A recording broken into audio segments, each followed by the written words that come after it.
Thank you, Mr. Speaker. We certainly stand with you.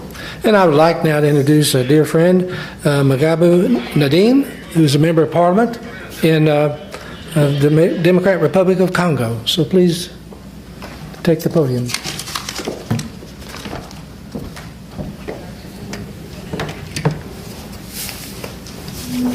Merci pour la parole. Thank you for your word.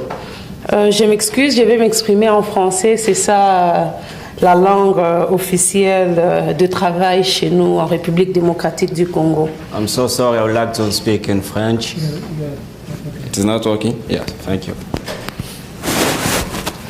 First, she said thanks for your word. And secondly, she said she would like to speak in French as it is the official language of our country. Alors, ici, je tiens à remercier l'organisation. So I'm going to thank the organization.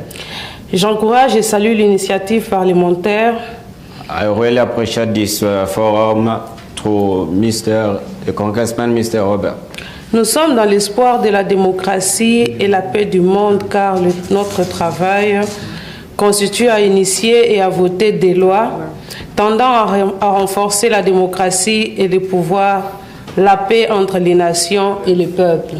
Talking about democracy is very important. See, sir, we are just gathering here to talk about it because this forum is very important because it helps us to share the experience, to share the strategies that can help us to be established in our different countries.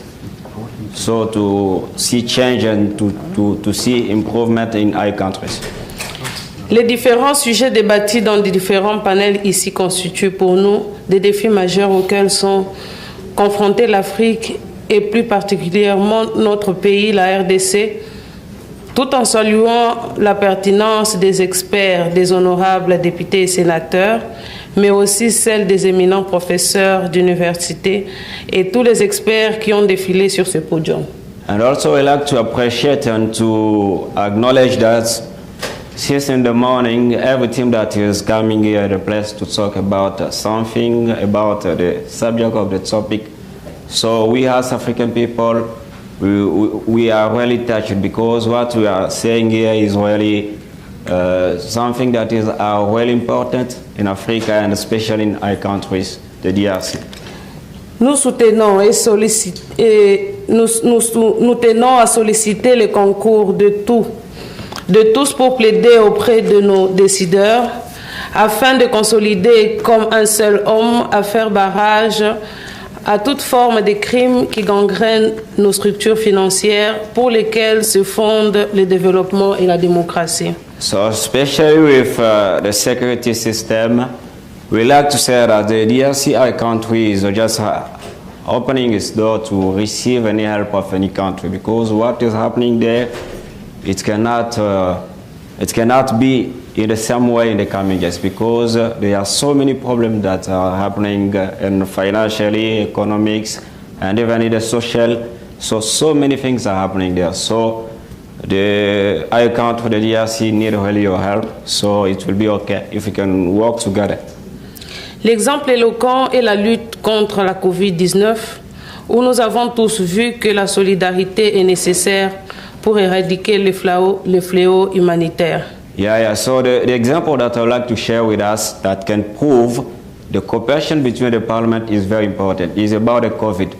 When COVID-19 happened, so we see the international organization work together to help even those countries in Africa with masks, with so many things that help them to move forward. So it is really very important for the people, for the parliament to work together to change things in the world. La volonté à travers des fortes législations et la coopération de toutes les nations reste la seule force pour lutter contre les crimes financiers, le commerce illicite, la cybercriminalité et j'en passe. Okay, so sometimes it is really very important to establish the laws and the regulation, but that things can change so many things in our different countries, but working together, sharing the ideas can be more effective than putting in place the new laws and rules sometimes. Et enfin, nous remercions pour ce temps accordé pour contribuer aux différents sujets autour de ce forum. Merci à l'organisation, à M. Peters, et nous manifestons la disponibilité de notre pays par rapport à l'importance des sujets que débat votre organisation, et nous vous remercions une fois de plus. We'd like to say thank you to the Congressman Robert for inviting our country, the DRC, because it is for the first time the DRC to take part of this moment. And also we'd like to say that if this kind of moments can also be happening in our country or in Africa, it will be more beneficial for so many countries of Africa to take part of this. Merci. Thank you. Thank you so much. We look forward to going to the Democratic Republic of Congo sometime.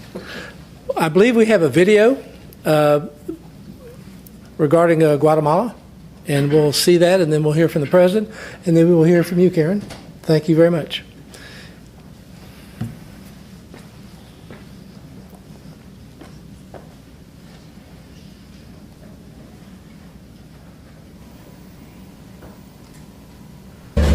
Guatemala is one of the countries most affected by drug trafficking due to its geographical position in the north of Central America.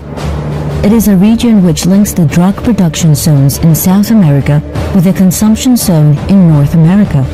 90% of the drug passes through Guatemala on its way to the United States. But this country is becoming more than just a passage of shipments of international organized crime. Nowadays, Guatemala is roughly the third largest opium producer in Latin America. All the product is exported to Mexico. The largest production zone of poppy flowers is San Marcos. This region, bordered with Mexico, gathers the perfect conditions to produce the opium plants due to fertility of the land, favorable climate, and persistent ungovernability. The administration of President Alejandro Yamatei has implemented interagency actions to promote development in this region, with the purpose of reducing the involvement of the inhabitants in drug production and trafficking. Drug traffickers seize the vulnerability of communities living in extreme poverty and turn them into allies. Therefore, the government is driven to fight drug trafficking and transnational organized crime head-on. Security forces frequently intervene to eradicate entire poppy plantations in San Marcos. Over the course of 3 days, 283 fields were eradicated, which sum up to 7 million poppy plants, valued at roughly $22 million. As a result, the territories and the municipalities of Ixchuan and Tajumulco in the department of San Marcos are free of this illicit crop. The anti-narcotics forces of the National Civilian Police oversee the extensive eradication efforts, with more than 500 officers, including agents of the General Subdirectorate of the Analysis of Anti-Narcotics Information and Special Forces. The use of drones in these operations and the support of aerial reconnaissance by the Air Interdiction, Anti-Narcotics and Anti-Terrorist Task Force is a key strategy to execute eradication actions successfully. This year, over 14,422,344 plants have been destroyed, with a worth of $360,558,600 quetzales, $46,523,000. Moreover, there is a coca leaf cultivation, mostly in the northern departments of Izabal and Alta Verapaz, as well as marijuana plantations. Special anti-narcotics forces of the National Civil Police have eliminated 1,433,690 coca bushes and 3,226,185 marijuana plants. 4 clandestine synthetic drug production laboratories have also been dismantled around the country. 23 barrels of this type of drug have been seized, valued at 3,588,000 quetzales, $462,967. The These efforts, supported by international allies and the International Narcotics and Law Enforcement Affairs Section of the Embassy of the United States of America, the General Subdivision of Anti-Narcotics Information Analysis, the General Inspectorate of the National Civil Police, the General Directorate of the Civil Intelligence, and the Public Prosecutor's Office Against Drug Trafficking, as well as intelligence and investigation teams. These events confirm the commitment of the administration of President Alejandro Yamatei in the fight against drug trafficking. The Guatemalan Army maintains a presence on the borders with Mexico, Honduras, El Salvador, and in the adjacency zone with Belize. The Land and Naval Control, in conjunction with the National Civil Police and the Tax Administration Superintendency, work together to counteract actions such as smuggling, drug trafficking, and human trafficking, among others. Guatemalan Air Force radars, in coordination with other similar platforms in the region, warns about the proximity of illegal flights to national airspace and follow them close once they enter the country. The operations have been successful and have managed to seize, secure, and hand them over to the corresponding authorities. This joint effort, which also involves the National Police's aerial interdiction, anti-narcotics, and anti-terrorists forces, made it possible to complete 100 days in September without the arrival of aircrafts carrying drugs into the Guatemalan territory. In addition to border protection of airspace with restriction devices, surveillance, alerts, review and detection, it is also carried out from the seas, legal crossings, and particularly the illegal crossings. The actions against drug trafficking have resulted in 1,739 arrests, of which 60 are subject to extradition proceedings since they are wanted by the American justice system. Guatemala and the United States maintain a permanent dialogue on cooperative security and operations against transnational organized crime, as well as training aspects, strengthening good relations and cooperation between the two nations. These actions respond to the third pillar of the General Government Policy 2020-2024 from President Alejandro Yamatei's administration related to governance and security in development. Security is a pillar of democracy and is closely linked to the social, family, and individual development of human beings. It is an imperative factor in achieving a condition of well-being according to the policy. The challenge of governance and security for development is to reduce crime, prioritizing prevention, also curbing the illegal trafficking of people, weapons, and drugs at the borders, the prevention of social conflict, and respect for private property, as well as the strengthening of justice and the coordinated work with the security forces, the control of prisons, and criminal networks.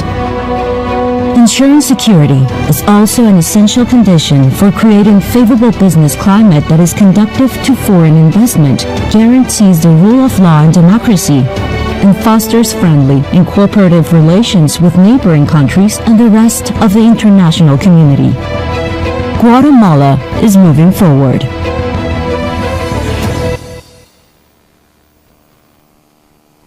That was excellent. We are so honored today to have the President of Guatemala, Alejandro Yamatei. The President is a great friend of the United States of America.